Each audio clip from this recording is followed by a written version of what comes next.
Endi yagona identifikatsiya tizimi One ID ga kirish yanada osonlashdi. Login va parol, Mobile ID va elektron raqamli imzoga qo'shimcha ravishda QR kod orqali kirish usuli ham yo'lga qo'yildi. Buning uchun dastlab mobil qurilmangizga Play Market yoki App Store dan One ID ilovasini yuklab oling. Eslatib o'tamiz. Tizimga har qanday kirish usulini qo'llashdan oldin albatta ro'yxatdan o'tgan bo'lishingiz kerak. Bu haqida video qo'llanmalarimiz bor. Ilovani ochib, Mobile ID yoki My ID orqali bir marta avtorizatsiyadan o'ting. Keyin QR kod bilan tizimga kirishingiz mumkin bo'ladi. Mobil ID ni tanlasangiz, telefon raqamingizni yozib, SMS kod yuborish tugmasini bosing.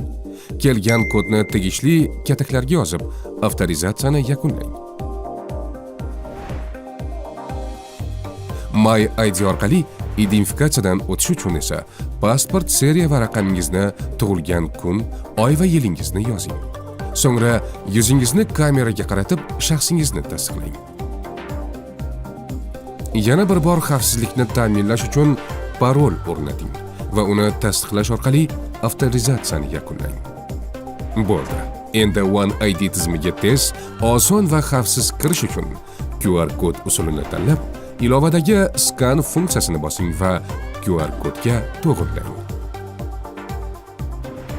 Guvohi bo'lganingizdek, bu usul bilan tizimga kirish juda oson va qulay. Yangi imkoniyatlardan unumli foydalaning.